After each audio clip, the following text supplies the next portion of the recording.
Salam saudara yang dikasihi oleh Yahweh. Kita bersyukur memasuki minggu kelima di bulan Mei ini. Dan saat ini kita mendengarkan firman Yahweh, namun sebelumnya kita berdoa terlebih dahulu. Bapa dalam surga yang kami sembah dalam nama Tuhan Yesus HaMasiah, kami bersyukur begitu ajaibnya Engkau menjaga, memelihara, melindungi kami, sehingga kami ada sampai hari ini. Terima kasih Bapa, saat ini kami mendengarkan firman-Mu, Roh Kudus urapi kami, agar kami dikuatkan, diteguhkan lewat firman-Mu. Kami sambut firman-Mu dalam nama Tuhan Yesus kami berdoa, haleluya, amin. Pada kesempatan ini saya akan bawakan firman yang terambil dari Lukas pasal yang ke-24 ayat 50 sampai dengan ayat 3 yang berbunyi demikian. Kenaikan Yesus ke surga. Dan dia membawa mereka keluar sampai ke Betania, dan sampai mengangkat kedua tangannya, dia memberkati mereka. Dan terjadilah ketika dia sedang memberkati mereka, dia berpisah dari mereka dan terangkat ke surga. Dan setelah menyembah dia, mereka kembali ke Yerusalem dengan sukacita yang besar. Dan mereka senantiasa berada di dalam bait suci sambil memuji dan memberkati Elohim. Amin. Saudara, pada hari Kamis kemarin kita memperingati kenaikan Tuhan Yesus ke surga. Kenapa bisa naik ke surga? Karena itu yang perlu kita pahami dengan jelas. Ada banyak orang ingin masuk surga, tetapi dia berpikir agama, perbuatan baik, gereja, doktrin-doktrin gereja, dia pikir itu bisa membawa dia masuk surga. Itu sangat keliru. Yang bisa membawa kita masuk ke surga hanya Tuhan Yesus saja. Nah, mengapa Tuhan Yesus bisa naik ke surga? Ini yang perlu kita pahami supaya kita juga bisa masuk ke dalam kerajaan surga. Pertama-tama, bahwa mengapa Tuhan Yesus naik ke surga? Karena dia memang berasal dari surga. Dalam Yohanes pasal 3 ayat 13, tidak seorang pun yang bisa naik ke surga kecuali dia yang turun dari surga, yaitu anak domba Yahweh. Jadi dia datang dari surga, turun ke bumi, naik lagi ke surga. Mengapa dia bisa naik ke surga? Karena memang asalnya dari surga. Yang kedua, mengapa Tuhan Yesus bisa naik ke surga? Ya, karena untuk menyediakan tempat bagi anak-anaknya. Ya, kenapa Yesus naik ke surga? Untuk menyediakan tempat bagi anak-anaknya. Dalam Yohanes 14 ayat 1 sampai dengan 3, jangan biarkan hatimu gelisah. Aku pergi kepada Bapa untuk menyediakan tempat bagimu. Nanti kalau sudah, aku datang lagi dan menjemput kamu, supaya di mana aku berada, kamu pun berada. Jadi kenaikan Tuhan Yesus ke surga adalah menyediakan tempat rumah yang istimewa bagi anak-anaknya. Yang ketiga, kenapa Tuhan Yesus bisa naik ke surga? Karena dia punya otoritas di surga dan di bumi. Dalam Matius 28 ayat 18. Dia yang pegang kendali di surga dan di bumi. Kapanpun dia pergi ke surga, turun ke bumi, itu dia punya kendali, otoritas. Ya, karena dia yang pegang otoritas tadi. Yang berikutnya, kenapa Tuhan Yesus bisa naik ke surga? Agar Roh Kudus dicurahkan kepada kita bagi anak-anaknya. Dalam Yohanes pasal 16 ayat 7 sampai 8, bahwa aku harus pergi ke surga dan nanti aku akan mengutus penghibur, yaitu Roh Kudus, supaya dia menemplak manusia tentang dosa, tentang kebenaran, tentang penghakiman. Jadi kalau Tuhan Yesus masih di bumi, dia dalam bentuk manusia, misalkan ada dia di Bandung, tidak mungkin ada di tempat lain. Tapi dengan naiknya dia ke surga, maka Roh Kudus dicurahkan, seluruh dunia bisa dilawat oleh Roh Kudus. Nah, sekarang bagaimana atau apa syarat masuk surga supaya kita bisa masuk ke dalam kerajaan surga? Syarat pertama, engkau harus dilepaskan dari segala dosa-dosa. Dalam Wahyu pasal 22 ayat 15, apa dosa di sana? Yaitu dosa roh anjing. Saya jelaskan nanti. Roh sihir, roh perzinahan, roh pembunuhan, roh penyembahan berhala, roh dusta. Jadi engkau harus dilepaskan daripada roh-roh sihir, perzinahan, roh pembunuh, roh penyembah berhala, roh dusta, roh anjing. Anjing itu dia kalau sudah makan kenyang, muntah lagi, makan lagi. Jadi banyak orang Kristen sekarang kalau hari Minggu minta ampun atau hari Sabtu minta ampun kepada Bapa, dari mulai Senin sampai Sabtu bikin dosa lagi. Itu sama seperti anjing, bolak-balik bikin dosa. Harusnya kalau sudah bertobat tidak ulang lagi dosa itu. Jadi engkau harus lepas dari kebiasaan itu, dosa itu. Yang bisa melepaskan dosa itu dari hidupmu, jika engkau berada dalam Tuhan Yesus dan firman-Nya bekerja dalam engkau dan ada Roh Kudus, maka semua kebiasaan buruk itu ditanggalkan dari hidupmu. Yang kedua, apa yang harus engkau lakukan supaya bisa masuk surga? Harus melakukan firman Yahweh.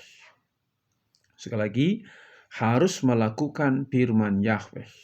Ya, di dalam Mazmur pasal 1 ayat yang ke-1-3 dikatakan, berbahagialah orang yang tidak berkumpul dalam kumpulan pencemooh, tetapi orang yang hidup dalam kebenaran firman Yahweh, yang merenungkan firman Yahweh itu siang dan malam, dan apa yang dia kerjakan akan menghasilkan.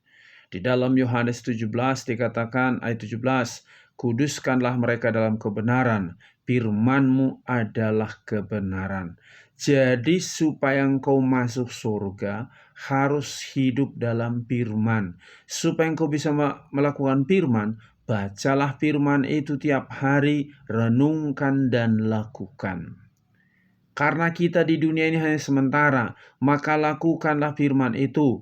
Jangan bangun pagi engkau tidak doa, tidak baca firman, engkau sibuk urusan sekolah, kuliah, pekerjaan, usaha, sehingga engkau tidak ada waktu untuk baca firman. Engkau perlu bertobat dan engkau harus baca firman, prioritaskan firman. Karena firman itu adalah Yahweh itu sendiri. Jadi kalau engkau mengacukan firman, engkau mengacukan Yahweh, gak mungkin engkau bisa masuk surga. Jadi lakukan firman. Yang berikutnya, hiduplah di dalam kekudusan. Di dalam Imamat 20 ayat 26 dikatakan, kuduslah kamu sebab aku ini Yahweh Elohimmu adalah kudus. Jadi kalau tempat surga itu adalah tempat yang kudus, yaitu tempat Bapa, tempat Tuhan Yesus, maka anak-anaknya yang masuk ke sana pun harus orang-orang yang kudus. Tidak ada dosa setitik pun di sana, tidak ada kebohongan sedikit pun di sana. Yang bisa masuk surga hanya orang-orang kudus. Jadi jangan bermimpi, nantilah kalau ya kira-kira Tuhan Yesus sudah mau datang, saya bertobat. Kalau engkau tahu kapan dia datang, dia datang seperti pencuri. Maka setiap saat jaga hidupmu supaya hidup di dalam kekudusan. Pikiran, perkataan, perbuatan, apa yang kau kerjakan, apakah itu sesuai dengan firman Yahweh? Kalau tidak sesuai, tinggalkan. Pikiranmu gak usah berpikir negatif, selalu negatif, memikirkan hal masa depan, tentang orang lain, tentang dirimu.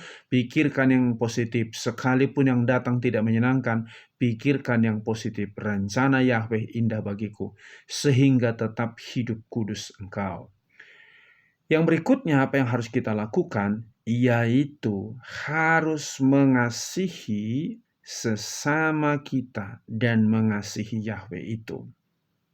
Mengasihi Yahweh dengan segenap hati, jiwa, akal, budi, dan kekuatanmu, dan mengasihi sesama seperti mengasihi dirimu di dalam Matius pasal 22. Ya, dimulai dari ayat yang ke-30 sampai dengan ayat yang ke-40. Dikatakan di situ, hukum mana yang terutama, Rabi? Dikatakan hukum yang terutama adalah mengasihi Yahweh dengan segenap hati, jiwa, akal, budi, dan kekuatanmu. Dan juga itu yang terutama. Yang sama dengan itu, kasihilah sesamamu manusia seperti mengasihi dirimu sendiri. Dalam doa Bapa kami, ampunilah kami seperti kami juga mengampuni orang bersalah kepada kami.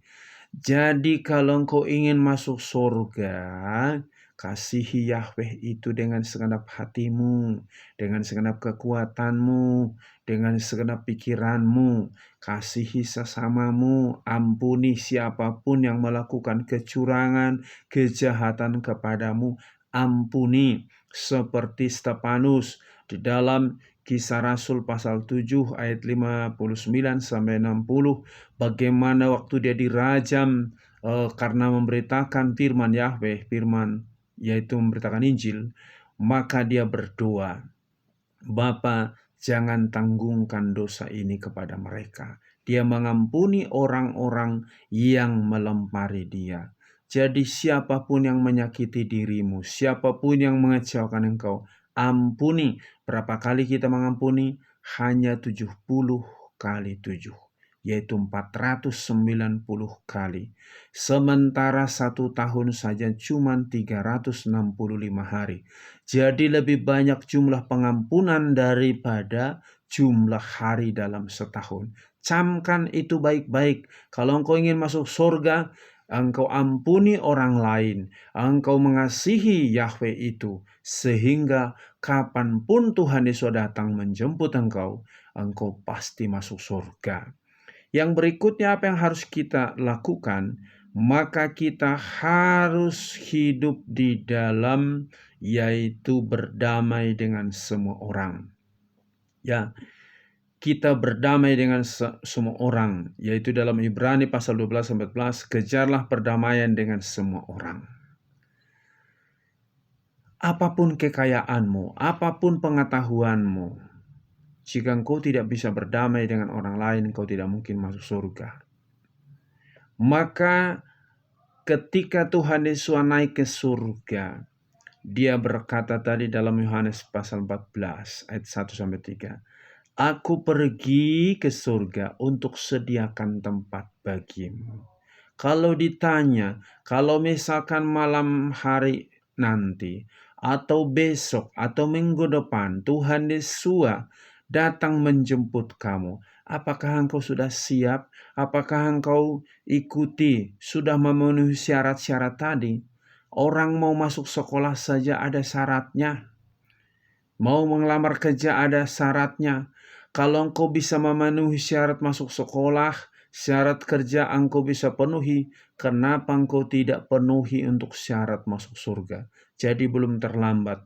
Lakukanlah supaya engkau masuk dalam kerjaan surga. Bahwa Yesus naik ke surga. Temanya, Yesus naik ke surga, sediakan tempat bagimu. Apakah engkau rindu ke surga? Karena bumi ini bukan tempat kita. Karena langit dan bumi akan lenyap, tetapi firman-Ku kekal selamanya, dalam Matius pasal 24 ayat 35. Jadi di dunia ini kita hanya sementara. Kalau engkau tidak masuk surga, berarti masuk neraka. Berapa lama di neraka? Kekal selamanya. Jadi kekal itu ada di surga, ada di neraka. Tinggal pilih yang mana yang kau pilih. Oleh karena itu, ikutilah tadi syarat-syarat tadi. Tanggalkan kebiasaan-kebiasaan buruk dalam dirimu, sifat-sifat anjing tadi, roh sihir, roh perzinahan, roh pembunuhan, roh penyembahan berhala, roh dusta. Lepaskan itu supaya engkau masuk dalam kerajaan surga. Hidup dalam kekudusan, hidup dalam firman Yahweh, berdamai dengan semua orang. Pasti dijamin engkau masuk surga. Amin. Sampai di sini firman Yahweh, kita berdoa. Bapa di surga, terima kasih, kami bersyukur Tuhan Yesus sudah naik ke surga, sediakan tempat bagi kami, dan Engkau pasti datang menjemput anak-anak-Mu yang sudah hidup sesuai dengan firman-Mu. Biarlah firman-Mu ini tertanam dalam hati anak-anak-Mu, sehingga mereka berakar, bertumbuh, dan berbuah, dan mereka melakukan firman-Mu. Jamin pasti masuk dalam kerajaan-Mu. Itu janji-Mu ya Tuhan Yesus. Kami bersyukur, kami tidak perlu bingung apa jalan kami masuk surga, karena Engkau yang menjemput kami untuk masuk surga. Dan biarlah kami tetap hidup berkenan di hadapan-Mu, kudus, mengasihi sesama kami, mengasihi Yahweh juga, dan kami seturut dengan firman-Mu. Terima kasih, berkati bapak-bapak, berkati ibu-ibu, pemuda, remaja, baik anak-anak. Berkati bangsa negara kami, berkati pemerintah kami, berkati seluruh gereja-Mu supaya bersatu Bapa, saling menopang satu dengan yang lain. Berkati seluruh hamba-hamba-Mu. Di dalam nama Tuhan Yesus kami berdoa, haleluya, amin. Salam, Yahweh berkati.